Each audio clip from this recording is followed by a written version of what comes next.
mestinya sama-sama kita di bawah. Tapi supaya lebih panjang bicara, saya minta di atas supaya enak duduknya tuh karena lebih panjang nanti insyaallah bicara. Assalamualaikum warahmatullahi taala wabarakatuh. Waalaikumsalam warahmatullahi wabarakatuh. Alhamdulillahilladzi arsala rasulahu bil huda wa dinil haq. Alhamdulillahilladzi hadana bi abdihi al-mukhtar man da'ana ilayhi bil idni wa qad nadana labbaika ya man dallana wa hadana. أشهد أن لا إله إلا الله وحده لا شريك له وأشهد أن سيدنا محمدا عبده ورسوله اللهم صل وسلم وبارك على سيدنا محمد الفاتح لما أغلق والخاتم لما سبق ناصر الحق بالحق والهادي إلى صراطك المستقيم صلى الله عليه وآله وصحبه قدره ومقداره العظيم. Puja-puji syukur kehadirat Allah Subhanahu wa taala atas berbagai nikmat yang Allah berikan. Di antaranya saat ini kita ditakdirkan oleh Allah Subhanahu wa taala datang dari tempat-tempat yang jauh untuk berkumpul di tempat ini. Batu Ramai. Batu Ramai ini saya teringat tentang perjalanan seorang nabi sebelum baginda Rasulullah SAW. Nabi itu dalam perjalanannya dia mendapati sebuah batu yang mengeluarkan air. Diambil batu itu oleh si Nabi, kemudian dia bertanya, kenapa engkau keluarkan air begini banyak? Wahai Nabi, ini adalah tangisan. Batu itu bercakap kepada Nabi, ini adalah tangisan semenjak saya mengetahui bahwa pembakar di neraka itu bebatuan dan manusia. Sejak saya tahu bahwa nanti batu-batu dan manusia akan menjadi bahan bakar neraka, saya selalu menangis. Maka kata si Nabi, saya akan berdoa kepada Allah Subhanahu wa taala supaya engkau tidak termasuk dalam batu-batu yang dijadikan oleh Allah Subhanahu wa taala bahan bakar neraka. Didoain oleh si Nabi. Kemudian Nabi itu menjalankan perjalanannya seterusnya. Pada waktu yang lain Nabi itu lewat lagi di tempat tersebut. Lewat lagi di tempat tersebut, Nabi itu lihat ada lagi si batu. Dia ambil batu itu masih mengeluarkan air yang banyak. Kemudian Nabi itu bertanya kepada si batu, kenapa engkau masih menangis mengeluarkan air yang banyak? Aku sudah berdoa kepada Allah Subhanahu wa taala dan aku ini seorang nabi. Nabi itu selalu doanya diijabah oleh Allah Subhanahu wa taala. Tetapi nabi-nabi telah mendahulukan doanya di kehidupan dunia karena tidak sanggup penderitaan dari kaumnya, kecuali baginda Rasulullah SAW. Diundur doanya untuk hari akhirat. Allahumma shalli ala Sayyidina Muhammad. Kata si batu, wahai Nabi Allah, saya tahu engkau adalah seorang Nabi. Saya tahu bahwa doamu diijabah oleh Allah Subhanahu wa taala. Yang engkau lihat pertama adalah tangisan kesedihan, sedangkan yang engkau lihat saat ini adalah tangisan kegembiraan. Allahumma shalli. Jadi tangisan, tetesan air mata itu ada beragam dan bermacam-macam. Ada tangisan sedih, ada tangisan gembira, ada tangisan rindu kepada Allah Subhanahu wa taala. Beragam-beragam air mata yang keluar dari mata kita dengan jalan-jalan yang diridhoi oleh Allah Subhanahu wa taala, rindu kepada Allah, takut kepada Allah, rindu kepada Rasulullah sallallahu alaihi wasallam, takut akan dosa-dosa, begadang di malam-malam di peperangan. Air mata tersebut akan dikumpulkan oleh Allah Subhanahu wa taala dan akan dipegang oleh malaikat Jibril alaihi salam. Ketika nanti di hari akhirat api neraka akan mengamuk. Marah ini api neraka. Marah karena kenapa? Karena dosa-dosa manusia.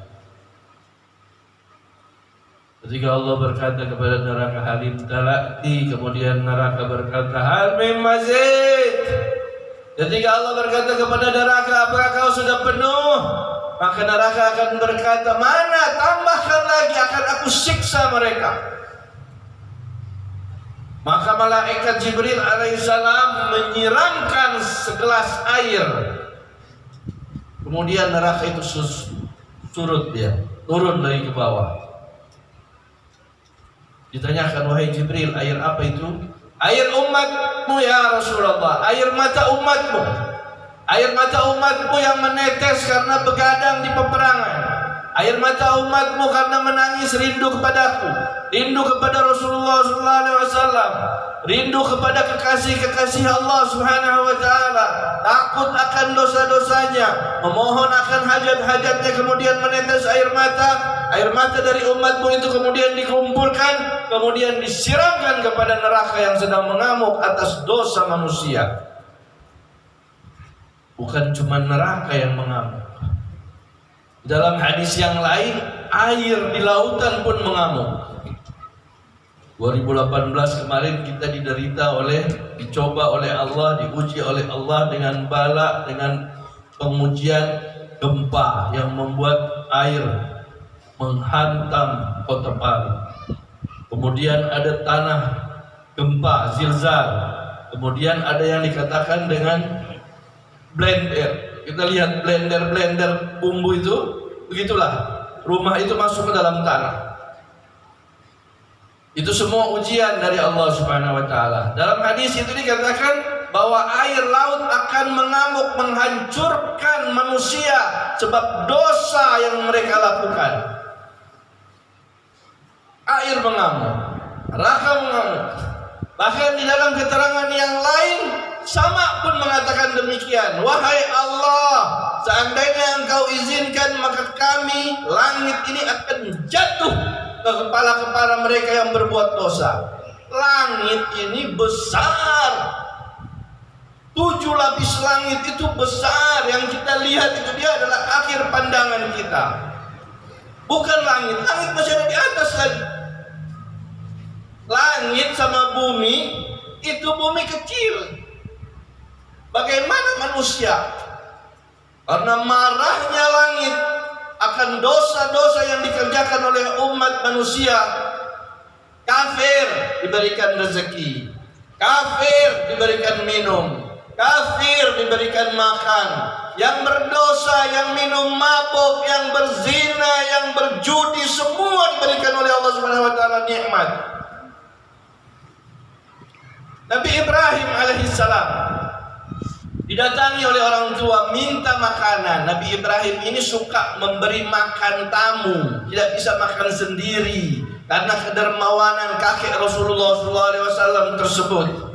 Datang seorang penyembah api, majusi, penyembah api, minta makanan. Sempat Nabi Ibrahim bertanya, apa agamamu? Saya seorang majusi, saya seorang penyembah api. Ukhruj anta, keluar engkau. Pergi dia dalam keadaan lapar, tanpa memakan makanan di rumahnya Nabi Allah Ibrahim yang suka memberi makanan. Apa yang terjadi? Allah Subhanahu wa Ta'ala sang pemilik langit dan bumi, sang pemilik surga dan neraka, menegur Nabi Allah Ibrahim alaihissalam. Ya Ibrahim, aku memberi makan padanya bertahun-tahun tanpa bertanya agamanya. Engkau baru akan memberi makanan satu kali. Engkau sudah taftish, engkau sudah sweeping agamanya. Saya tidak pernah sweeping agamanya. Saya tidak pernah bertanya kepada si mabuk, apa yang kau masukkan ke dalam perutmu sehingga saya melarang untuk masuk rezeki ke dalam perutnya. Begitu juga dengan si pencuri dan si penzina yang melakukan dosa-dosa besar, semuanya diberikan pahala daripada karunia Allah Subhanahu wa Ta'ala untuk kalau dia mau, ketika dia membacakan ayat-ayat Allah, ketika dia makan, dia masih mendapatkan pahala dengan rahmat Allah Subhanahu wa Ta'ala. Maka sungguh kita sebagai umat Muhammad berada dalam kenikmatan yang sangat luar biasa. Salah satu daripada amal ibadah yang dilakukan oleh baginda Rasulullah SAW adalah selalu bersedekah. Salawat dan salam atas junjungan tercinta baginda Rasulullah SAW, keluarga beliau, sahabat beliau, tabi'in yang insyaallah sampai kepada kita semua di kota Batu Ramai ini. Amin ya rabbal alamin. Semoga batu-batu di tempat ini adalah batu-batu yang mengeluarkan air karena gembira telah dibebaskan oleh Allah Subhanahu wa taala dari api neraka, begitu juga dengan penduduknya. Amin ya rabbal. Hadirin jamaah maulid yang dirahmati oleh Allah Subhanahu wa taala. Qala Rasulullah sallallahu alaihi wasallam fi hadisihi wa huwa shadiqul masduq bil sab'atin yudhilluhumullahu fi dhillihi yawma la dhilla illa dhilluh. Rajulun tasaddaqa bi sadaqatin hatta la ta'lama shimaluhu ma yunfiqu bi yaminihi. Daripada 7 kelompok yang akan mendapatkan naungan daripada Allah Subhanahu wa taala, yang taat itu tidak ada naungan kecuali naungan dari Allah. Yang saat itu tidak ada seseorang pun yang berani berbuat apa-apa kecuali atas izin dari Allah Subhanahu wa taala. Maka ada 7 kelompok, di antara 7 kelompok itu adalah mereka-mereka yang bersedekah sampai-sampai tidak diketahui oleh tangan kirinya apa yang dikeluarkan oleh tangan kanannya. Ketika seseorang menghadapi sakaratul maut, kemudian dia berkata kepada Allah, "Ya Allah, undurkanlah aku agar aku bisa beramal soleh dan aku bisa termasuk orang-orang yang soleh. Aku bisa bersedekah." Ketika seseorang meninggal terputus amal ibadahnya kecuali sedekah, satu di antara 3 yang disebutkan oleh Rasulullah SAW. Hubbud dunya ra'su kulli khati'ah. Cinta kepada dunia adalah pongkol daripada segala kejahatan. Sebelum baginda Rasulullah SAW, Nabi Isa alaihissalam melihat muridnya yang sedang lapar. Kemudian Nabi Isa memberikan uang kepada muridnya untuk dibelikan makanan. Ketika dari jauh, Nabi Allah Isa lihat, dia bawa 3 potong roti. Nabi Allah Isa kemudian dalam keadaan beribadah kepada Allah Subhanahu wa taala. Ketika selesai ibadahnya Nabi Allah Isa bertanya agar dia memberikan makanan. Berikanlah 1 buat Nabi Isa dan 1 buat dia. Setelah mereka selesai makan, Nabi Isa bertanya kepada muridnya itu, "Saya lihat sepertinya ada 3 roti tadi." "Oh tidak, cuma 1 saja roti. 1 yang kau makan, 1 yang saya makan. Bukan ada 3." "Tidak." "Ada kali yang makan yang ketiga?" "Tidak Nabi Isa, saya tidak tahu tentang roti yang ketiga." Mari kita berjalan. Berjalan. Ada rusa. Nabi Isa panggil itu rusa. Rusa bersama menghampiri Nabi Isa. Nabi Isa sembelih, dipanggang, dimakan. Setelah makan, Nabi Isa bilang kepada muridnya, "Kumpulkan tulang-tulangnya." Kumpulkan tulang-tulangnya. Kemudian Nabi Isa berkata, "Gombetlah, bangkitlah dengan izin Allah Subhanahu wa taala." Nabi Allah Isa jangankan tulang berulang, tanah dipegang, ditiup, hidup jadi burung merpati. Allahumma shalli ala sayyidina Muhammad. Kata Nabi Allah Isa, "Demi yang menghidupkan rusa ini, mana itu roti yang ketiga?" "Tidak tahu saya Nabi Isa. Saya tidak tahu itu roti yang ketiga." Dia mau mengaku dia. Mari kita jalan lagi. Jalan lagi sampai ke suatu sungai atau air yang besar, sehingga Nabi Allah Isa dan muridnya itu dia harus melewati. "Kau pegang tanganku, kita akan melewati ini. Dan kita tidak akan tenggelam dengan izin Allah Subhanahu wa taala." Lewatlah mereka berdua, tidak tenggelam. Sampai di seberang, Nabi Allah Isa mengatakan kepada murid tersebut, "Demi yang bisa menyeberangi kita berdua tanpa tenggelam, siapa yang makan roti yang ketiga?" Tidak tahu saya Nabi Isa. Dia tidak mengaku masih. Belum mengaku ini. Sudah lihat rusa dihidupkan, sudah lihat berjalan di atas air, tidak mau mengaku. Baik, kita berjalan lagi. Berjalan lagi. Nabi Isa bilang, itu ada 3 bongkahan emas. 1 buat saya, 1 buat engkau, dan satu buat yang makan roti ketiga. Saya yang makan roti ketiga. Allahumma shalli ala sayyidina Muhammad.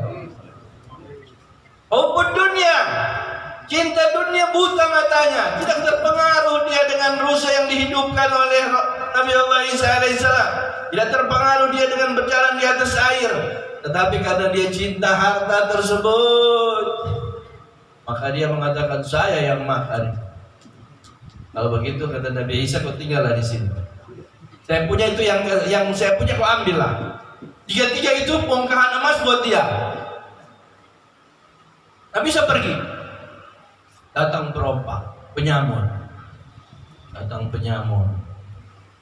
Kau punya ini 3 bongkahan emas, harus kau bagi. Jadi dia bisa bikin apa-apa, ini penyamun dengan senjata lengkap. Baiklah, kita bagi. Penyamun itu berdua, kemudian bertiga.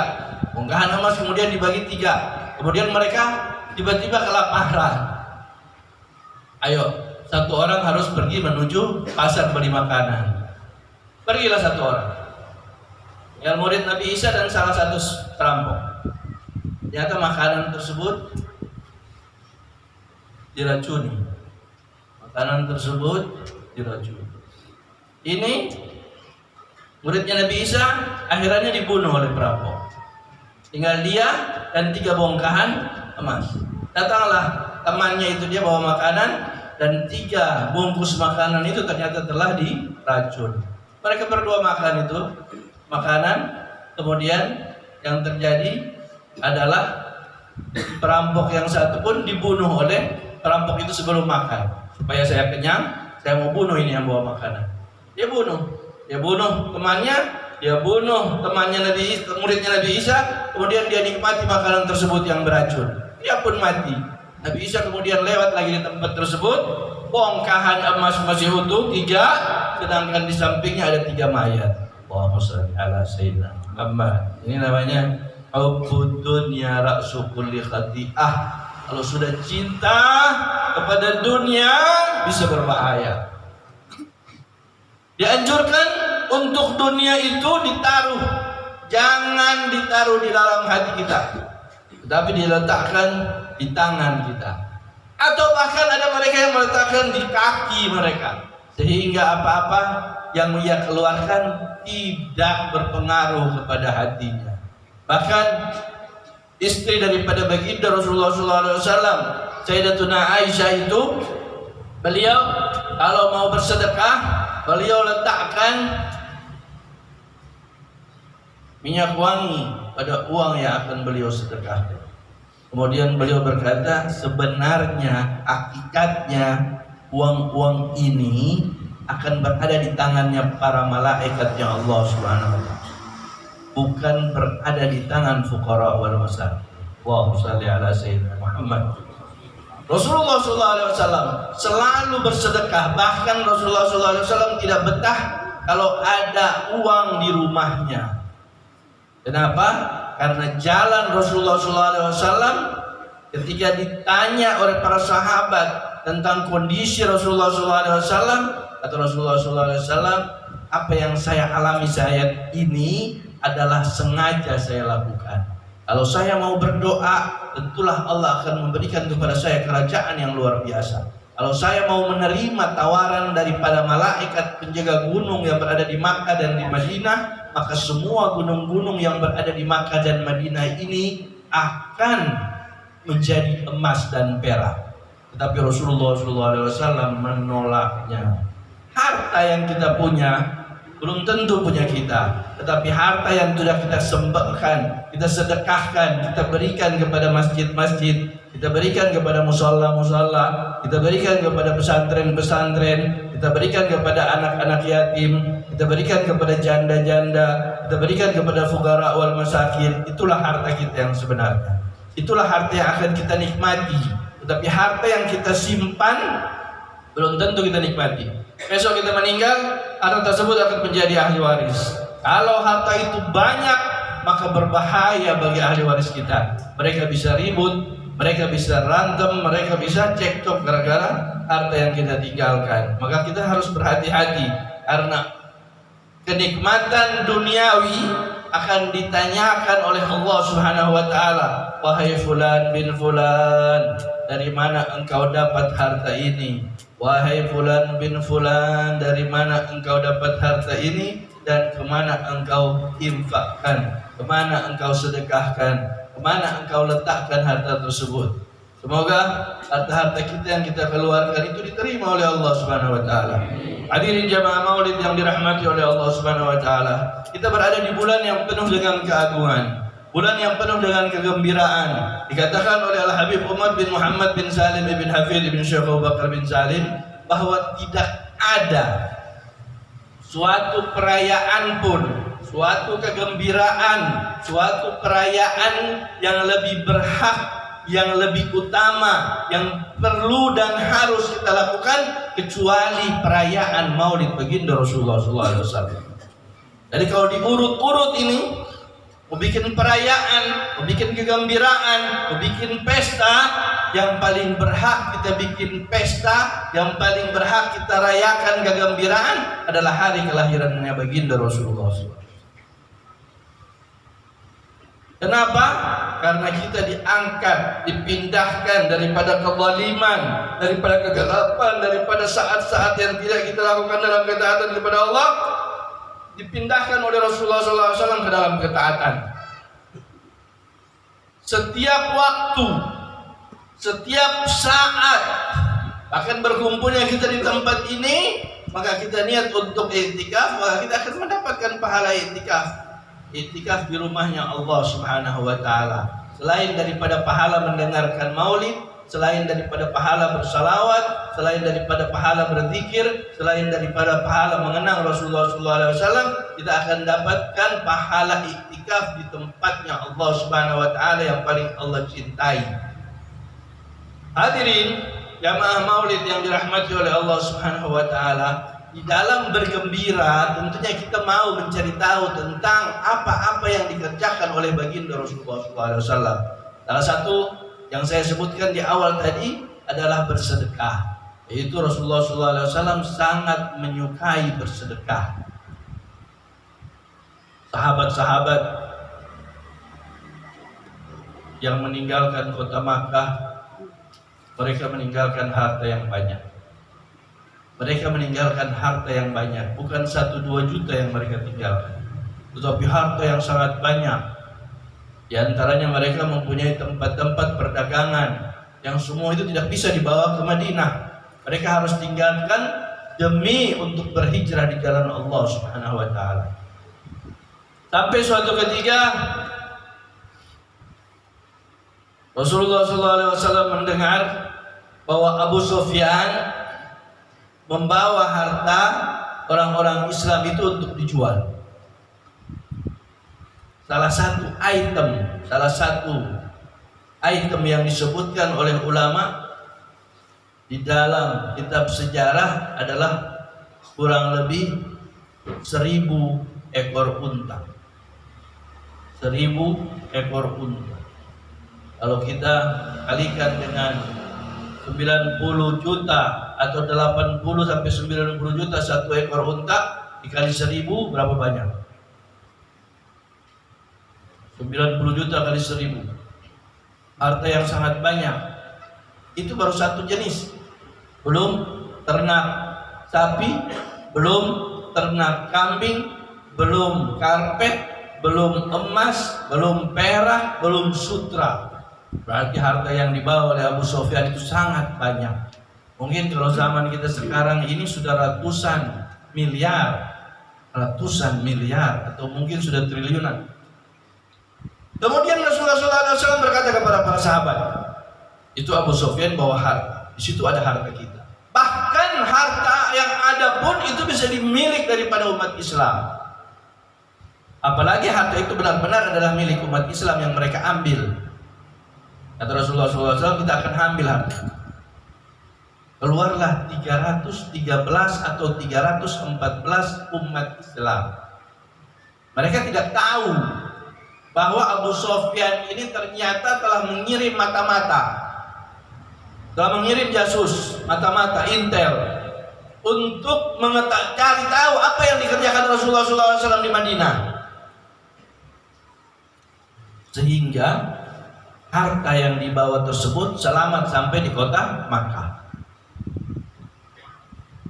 Tetapi orang-orang kafir yang berada di kota Makkah kemudian telah keluar dan mengirim pasukan 1000 pasukan. 1000 pasukan untuk menghadapi kaum muslimin yang tidak bersenjata lengkap 300. Mereka rapat. Rasulullah SAW itu suka rapat, suka mengajak kaumnya untuk rapat, meminta pendapat mereka.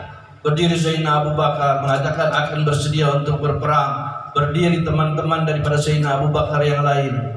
Kemudian Rasulullah SAW masih memandang kepada kelompok Ansar. Kelompok Ansar ini adalah kelompok yang ada di kota Madinah, Ansar. Sedangkan Muhajirin adalah kelompok yang berada di Makkah yang kemudian berhijrah. Atau Rasulullah SAW, hubbul ansar minal iman, cinta kepada kelompok Ansar itu daripada iman. Maka hati-hati kita jangan terjerumus kepada kelompok yang suka mencaci maki para sahabat. Hati-hati. Atau Rasulullah SAW, la tasubbu ashabi, jangan kalian caci maki sahabat-sahabatku. Sahabat-sahabatku itu seperti bintang di langit yang bisa untuk kalian ikuti. Allahumma shalli ala sayyidina Muhammad. Maka berdirilah pimpinannya, berdirilah imamnya, berdirilah raisnya yang bernama Sa'ad bin Mu'adz. Ya Rasulullah, ka'annaka turiduna. Ya Rasulullah, sepertinya engkau menginginkan kami untuk mengungkapkan pendapat kami. Shadaqta, kata Rasulullah, benar engkau. Ma ra'yuk, apa pendapatmu? Bagaimana Sa'ad bin Mu'adz waqal, ya Rasulullah, qad amanna bika wa aslamna bika. Ya Rasulullah, kami telah beriman kepadamu, kami telah Islam kepadamu. Ya Rasulullah, in kunta amartana, kalau engkau perintahkan kami untuk menyeberangi lautan, maka kami akan seberangi lautan. Kalau engkau memerintahkan kepada kami untuk turun di jurang, akan kami turun di jurang. Ya Rasulullah, khudh min amwalina ma syi'ta. Ya Rasulullah, ambil ya Rasulullah dari harta kami berapapun yang engkau inginkan. Wallahi, kami bersumpah demi Allah dengan sumpah yang baik, ma akhadta minna, apa yang engkau ambil dari kami lebih kami cintai daripada apa yang tersisa daripada harta kami. Allahumma shalli ala sayyidina Muhammad. Allahumma shalli ala sayyidina Muhammad. Ambil ya Rasulullah. Jadi kalau lewat celengan, ini dompet, kita buka itu dompet. Kalau kita kan ada uang merah, masukin, sembunyikan yang merah. Oh, ini yang 2000 aja dia paling masuk. Tidak begitu Sa'ad bin Mu'adz. Sa'ad bin Mu'adz bilang, ini dompet kami ya Rasulullah, ini harta kami. Ambil terserah engkau inginkan. Dan yang engkau ambil itu lebih kami cintai daripada apa yang kau sisai. Allahumma shalli ala sayyidina Muhammad. Girang Rasulullah SAW. Kemudian dia mengusulkan, ya Rasulullah, saya usul untuk bikin kereta kencana yang menghadap ke Madinah. Kalau kita kalah, kalau seandainya tidak diminta-minta kita kalah, sahabat-sahabatmu ini kalah, maka hewan yang akan membawa kereta kencana itu telah tahu jalan menuju Madinah, sudah dihafal oleh binatang tersebut. Maka kau tinggal cambuk saja dan hewan tersebut akan membawa kereta kencana yang kau tumpangi itu menuju Madinah. Allahumma shalli ala sayyidina Muhammad. Ini kata Sa'ad bin Mu'adz. Kata ahlul hadis, Sa'ad bin Mu'adz ini sapu tangannya lebih berharga daripada dunia dan isinya. Di dalam hadis Rasulullah SAW berkata, la manadir Sa'ad bin Mu'adz khairun minad dunya wa ma fiha. Lenso, sapu tangan Sa'ad bin Mu'adz, sahabat Rasulullah SAW itu, kata Rasulullah SAW, lebih berharga dari dunia dan isinya. Dalam hadis yang lain, Rasulullah katakan bahwa sholat 2 rakaat sebelum subuh itu lebih berharga daripada dunia dan isi. Jadi sama nih, sama timbangannya. Lenso, sapu tangan, sapu tangannya Sa'ad bin Mu'adz lebih berharga dari dunia dan isinya. Sholat 2 rakaat sunnah sebelum subuh lebih berharga dunia daripada isinya. Waktu meninggal Sa'ad bin Mu'adz bergetar arsy-Nya Allah Subhanahu wa taala. Kata ahlul hadis, tidak pernah arsy-Nya Allah Subhanahu wa taala itu bergetar atas meninggalnya seorang sahabat kecuali sahabat Rasulullah SAW yang bernama Sa'ad bin Mu'adz. Mereka kemudian beribadah pada malam itu, menyembah Allah Subhanahu wa taala pada malam itu. 17 Ramadan, di bulan Ramadan. Kemudian pada saat mereka sholat, mereka semua dalam keadaan naksan. Naksan itu mengantuk. Allahu la ilaha illa huwal hayyul qayyum la ta'khudhuhu sinatun wa la naum. Allah Subhanahu wa taala itu la ta'khudhuhu sinatun wa la naum. Allah Subhanahu wa taala tidak diambil oleh rasa kantuk dan tidak pula tertidur. Kalau Allah tertidur meledak semuanya ini. Meledak semuanya. Itu tidak dapat makan nanti, tidak dapat minum, tidak pernah istirahat Allah Subhanahu wa taala, tidak butuh dengan istirahat. Kata ulama, tidur di dalam sholat ketika mati sudah di depan mata adalah tanda iman. Bukan kayak kita di tidur di sholat tapi mati masih jauh. Ini mati depan mata. Al-maut amamuhum. Mati itu depan mata mereka karena mereka akan menghadapi 1000 tentara dengan pasukan yang sangat lengkap. Mereka naksan, mereka mengantuk. Kenapa mereka mengantuk? Untuk menenangkan hati mereka, kata para ulama. Dan itu adalah tanda keimanan yang luar biasa. Kita ke dokter, punya penyakit, komplikasi. Dokter bilang, ibu, bapak sebentar lagi akan meninggal. 2 minggu atau 1 minggu. Istri kita sampaikan ke kita sudah tidak bisa tidur tuh, kacau. Ini bisa tertidur, sedangkan mati di depan mereka. Kemudian kata Sayyidina Abu Bakar, Rasulullah SAW tidak tidur 1 malam penuh. Rasulullah SAW berada di sebuah pohon, di bawah sebuah pohon, rafa'a yadah ila sama, mengangkat tangannya ke langit dan berdoa, ya Allah unsurna, ya Allah berikanlah pertolongan kepada kami. Sesungguhnya kelompok yang ikut peperangan Badar ini adalah orang-orang terbaik daripada kota Madinah. Kalau seandainya kelompok yang terbaik ini meninggal, maka engkau tidak akan disembah ya Allah di muka bumi ini. Kemenangan terjadi, Islam sampai di Tabalong. Allahumma shalli ala sayyidina Muhammad. Kalau hancur mereka, kalau kalah umat Islam, pentolan-pentolan pemimpin-pemimpin umat Islam yang berada di Badar itu kalah, maka kata Rasulullah SAW, engkau tidak akan disembah ya Allah. Maka Allah Subhanahu wa taala turunkan malaikat yang membantu peperangan tersebut. Ribuan malaikat. Kata sahabat, ya Rasulullah, ra'aitu, saya melihat di peperangan Badar itu, belum saya mau potong itu orang kafir, dia sudah terbelah 2 hangus. Kata malaikat, kata Rasulullah, itu malaikat yang mencambuknya. 1 kali cambukan itu orang kafir hangus. Rasulullah bagaimana membedakan orang-orang kafir yang kami bunuh dan orang-orang kafir yang dibunuh oleh malaikat? Kata Rasulullah, orang-orang kafir yang dibunuh oleh malaikat tubuhnya hangus. Allahumma shalli ala sayyidina Muhammad. Maka peperangan itu dimenangkan oleh baginda Rasulullah SAW. Peperangan Badar dimenangkan oleh baginda Rasulullah SAW.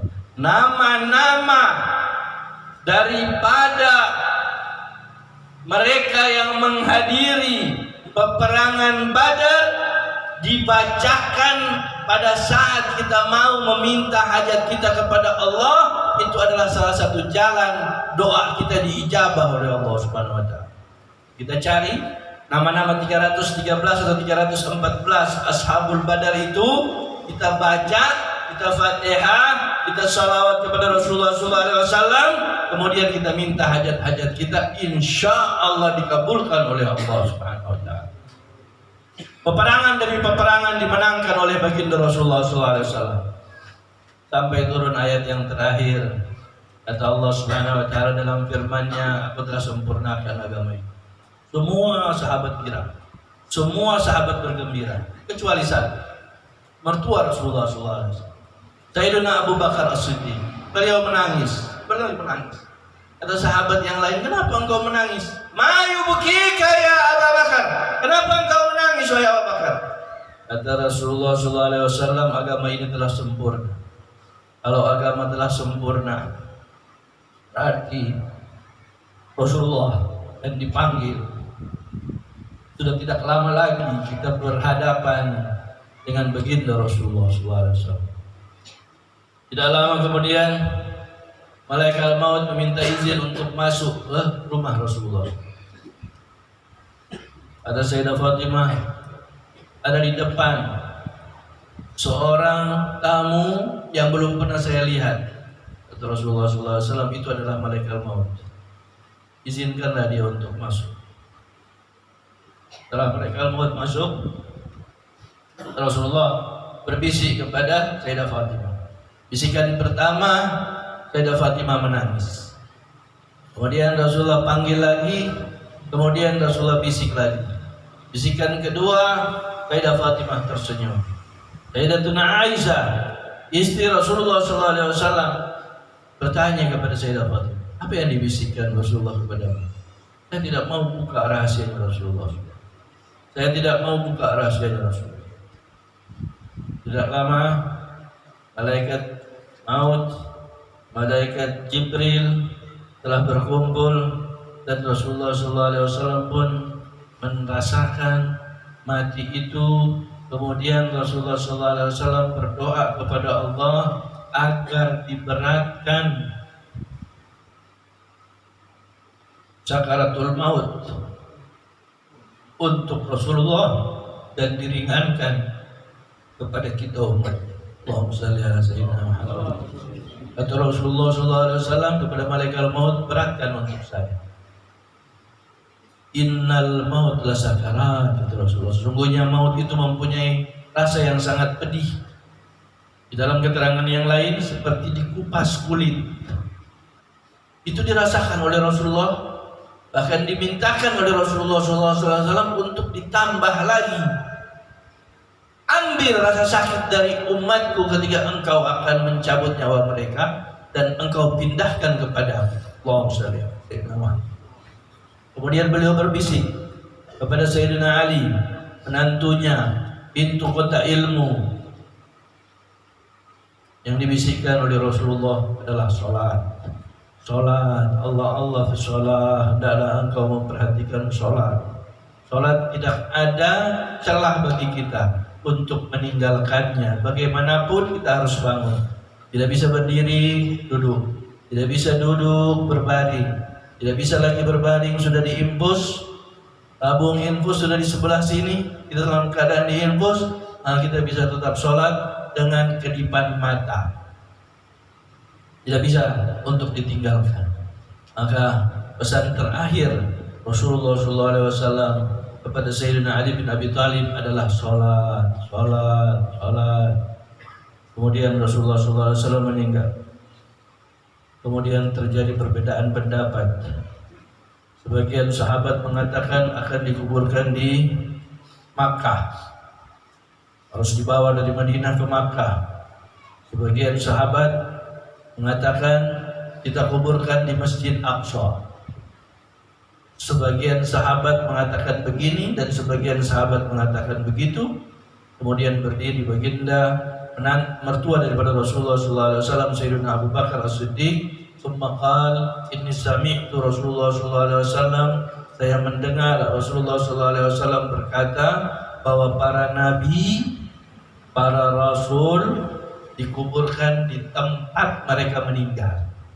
Di mana mereka meninggal, disitulah dikuburkan. Kemudian dimandikan Rasulullah SAW tanpa membuka pakaiannya. Dimandikan oleh Sayyidina Ali bin Abi Thalib dan keluarga Rasulullah SAW. Kemudian dikafani. Kemudian setelah dikafani, mendekat lagi Sayyidina Abu Bakar As-Siddiq. Kemudian mencium Rasulullah SAW. Kemudian berkata, engkau wangi ya Rasulullah. Tibta ayat wa mayyita, engkau wangi ya Rasulullah dalam keadaan hidup dan dalam keadaan sudah meninggal tetap wangi. Rasulullah berbau wangi badannya. Bahkan ketika Rasulullah SAW melewati di jalan, maka akan didapati bau wangian. Itu sebagai tanda bahwa Rasulullah SAW baru lewat 1400 tahun yang lalu. Rasulullah SAW hidup. Rasulullah SAW dimi'rajkan, kemudian diisrakan dan dimi'rajkan oleh Allah Subhanahu Wa Taala dari Masjidil Aqsa, dari Masjidil Haram ke Masjidil Aqsa, dari Masjidil Aqsa ke Sidratul Muntaha. Ada satu daripada kelompok murid-murid yang dari Hadramaut, mereka berziarah ke Masjid Aqsa. Masjid Aqsa itu ada dua kubah. Kubah yang hitam adalah Masjid Aqsa, sedangkan kubah yang keemasan adalah masjid di mana ada sakhra di situ. Apa sakhra? Batu besar yang ingin ikut ketika Rasulullah SAW dimi'rajkan oleh Allah Subhanahu Wa Taala. Itu batu ngambang. Itu kubahnya kubah kuning. Kalau Masjid Aqsa kubahnya kubah hitam. Ini mereka yang dari Hadramaut ini keluar dari Masjid Aqsa, melihat tukang kunci pintu mau tutup sudah ini kubah sakhra, kubah kuning ini. Kemudian mereka menghampirinya. Kemudian mereka berkata, kami boleh nggak minta kesempatan walaupun sholat 2 rakaat saja. Ini sudah mau ditutup nih, sudah bersih dalam kosong. Kata penjaganya, kalian dari mana? Kami dari Indonesia. Bolehlah, tapi jangan lama-lama. Mereka masuk, kemudian mereka sholat, kemudian datang lagi nih penjaga pintu. Mereka mengira bahwa dia mau suruh keluar, tidak. Ternyata dia berkata, apakah kalian paham bahasa Arab? Kami pahamlah sedikit-sedikit. Ayo ikut kami. Akan saya tunjukkan kepada kalian sesuatu. Turun, mereka turun, lihat itu sakhra, itu batu yang mengambang. Itu batu ceritanya pingin ikut dengan baginda Rasulullah SAW, tapi kemudian ditahan oleh malaikat Jibril alaihissalam. Jadi posisinya ngambang begini, Allahumma shalli ala sayyidina Muhammad. Kemudian di dekat batu itu ada lubang. Kemudian kata penjaga tadi, coba kau masukkan tanganmu ke lubang tersebut. Dia dimasukkan tangannya. Kemudian ditarik, coba cium. Kemudian dia cium. Kemudian dia mencium bau yang sangat wangi. Kata yang dari Hadramaut ini, pelajar dari Hadramaut ini, apakah ini dijual? Apakah minyak wangi yang saya cium ini yang kau suruh kasih masuk tangan di lubang ini kau jual? Saya mau beli, di mana kau jual? Tidak, bukan dijual. Apakah ada orang yang taruh minyak wangi? Tidak pernah ada orang taruh minyak wangi. Sejak kami kecil, kata penjaga kubah sakhra tadi, sejak kami kecil, kami memasukkan tangan ke lubang itu sudah wangi. Apa sebabnya? Pelajar yang dari Hadramaut itu bertanya, apa sebabnya? Sebabnya yang kami dengar dari orang tua kami, dari guru-guru kami, bahwa lubang tersebut pernah jatuh jenggot daripada Rasulullah SAW beberapa helai. Jenggot Rasulullah SAW pernah jatuh di lubang. Wanginya masih ada 1400 tahun yang lalu. Allahumma shalli ala sayyidina Muhammad. Allahumma shalli ala sayyidina Muhammad. Kalau kita punya kesempatan, insyaallah kita bisa sampai di masjid sana, Masjid Qubbah itu, Qubbah Sakhra, dan bisa masukkan tangan dan bisa cium bau wangi Rasulullah SAW. Insya Allah, kalau Allah kehendaki Kita mohonkan hajat-hajat kita kepada Allah Subhanahu wa taala. Bismillahirrahmanirrahim. Alhamdulillahirabbil alamin. Allahumma shalli ala sayyidina Muhammad. Sayyidina Muhammad. Allahumma shalli ala sayyidina Muhammadin salatan taghfiru biha ad-dunub, tuslihu biha al-qulub, tantariqu biha al-usub, talinu biha as-su'ub, wa ala alihi wa sahbihi wa man ilayhi mansub. Allahumma nas'aluka ziyadatan fid din wa barakatan fil umur wa sihhatan fil jasad wa sihhatan fil rizqi, tawbatan qabla al-maut, syahadatan 'inda al-maut, maghfiratan ba'da al-maut, afwan 'inda الحساب وأمانا من العذاب ونصيبا من الجنة وارزقنا النظر إلى وجهك الكريم وارزقنا النظر إلى وجهك الكريم وارزقنا النظر إلى وجهك الكريم يا الله يا رحمن يا رحيم nas'aluka ya Allah, kami memohon kepada Engkau ya Allah, antaghfir lana dzunubana, Engkau maafkan dosa-dosa kami, Engkau ampunkan kesalahan-kesalahan kami, Engkau jadikan kami bersih daripada dosa, kami bersih daripada salah, dan terimalah amal ibadah kami yang penuh dengan kekurangan ya Allah, dengan berkat Nabi-Mu ya Allah, dengan berkat kekasih-Mu ya Allah. Jadikanlah kami sanggup dan bisa untuk mengucapkan dari lisan yang penuh dengan salah, dari lisan yang penuh dengan dosa, dari lisan yang penuh dengan kekurangan-kekurangan ini ya Allah, sanggup untuk mengucapkan kalimatut tauhid pada akhir hayat kami. La ilaha illallah, la ilaha illallah, la ilaha illallah, kalimatul haq. عليها نحيا عليها نموت وعليها نبات إن شاء الله تعالى من الآمنين من الآمنين من الآمنين ya Allah. Jadikanlah kuburan kami taman daripada tamannya surga. Jangan Engkau jadikan kuburan kami jurang daripada jurangnya neraka. Jadikanlah kami Engkau bangkitkan bersama-sama dengan Nabi-Mu, kekasih-Mu Rasulullah sallallahu alaihi wasallam. Ya Allah ya Rahman ya Rahim. Ketika Engkau akan memberikan kitab amalan kami, berikanlah kitab tersebut dengan tangan kami menerimanya ya Allah. Ketika kami berjalan di Shiratal Mustaqim, jadikanlah kami orang-orang yang selamat sampai di akhir Shiratal Mustaqim. Jadikanlah kami orang-orang yang minum dari telaga baginda Rasulullah sallallahu alaihi wasallam. Jadikanlah kami orang-orang yang masuk bersama-sama dengan Rasulullah sallallahu alaihi wasallam, berkumpul di surga-Mu ya Allah, bersama-sama dengan kekasih-Mu ya Allah. Jadikanlah kami suami-suami yang baik, suami-suami yang saleh, istri kami istri yang salehah, anak kami anak-anak yang saleh, yang salehah ya Allah ya Rahman ya Rahim. Jadikanlah kami orang-orang yang mendapatkan keselamatan di dunia dan akhirat, kebahagiaan di dunia dan akhirat, kemudahan di dunia dan akhirat. Ya Allah, ya Allah, ya Allah. Maulaya salli wa sallim daiman abada ala habibika khairil khalqi kullihim. Maulaya salli wa sallim daiman abada ala habibika khairil khalqi kullihim.